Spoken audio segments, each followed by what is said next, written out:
জনগণকে নদীর পানির পরিচ্ছন্নতার প্রমাণ দিতে গিয়ে গ্যারাকলে পড়েছেন ভারতের এক মন্ত্রী।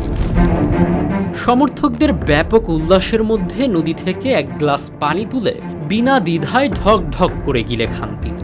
কিন্তু তিনি হয়তো ভুলেই গিয়েছিলেন যে সেই নদীতে মিশেছে আশপাশের শহর ও গ্রামের যাবতীয় পয় নিষ্কাশনের বর্জ্য। দূষিত এই পানি পানের পরপরই ঘটে বিপত্তি। সুপেয় পানির প্রমাণ দিতে গিয়ে উল্টো অসুস্থ হয়ে সোজা দিল্লির হাসপাতালে ভর্তি হতে হয় মুখ্যমন্ত্রীকে। নদীর পানি যে পুরোপুরি সুপেয় ও ফকফকা পরিষ্কার, মূলত সেটি প্রমাণ করতেই এই সাহসী উদ্যোগ নিয়েছিলেন পাঞ্জাবের মুখ্যমন্ত্রী ভগবন্ত সিং মান।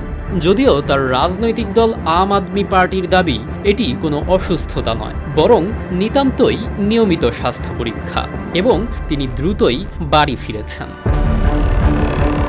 প্রখ্যাত পরিবেশবিদ ও এমপি বাবা বলবীর সিংয়ের আমন্ত্রণে সুলতানপুর লোধি এলাকায় কালীবিন নদী পরিচ্ছন্নকরণ কর্মসূচির ২২তম বার্ষিকীতে এই কাণ্ড ঘটিয়েছিলেন তিনি। আমাদের ভিডিওগুলো সাতক্ষীরা থেকে দেখছেন মেহেদি হাসান, কুমিল্লা থেকে দেখছেন হাসিব মাহমুদ, জয়পুরহাট থেকে দেখছেন মোহাম্মদ রিয়াদ, আমিনুল ইসলাম দেখছেন মালয়েশিয়া থেকে, এবং পাবনা থেকে দেখছেন মোহাম্মদ খায়রুল ইসলাম। আপনি কোথা থেকে দেখছেন তা জানিয়ে দিন কমেন্ট বক্সে।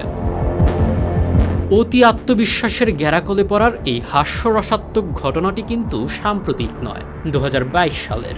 তবে সামাজিক যোগাযোগ মাধ্যমে ভাইরাল হওয়া এই ঘটনা আজও দর্শকদের সমান বিনোদন দিয়ে যাচ্ছে।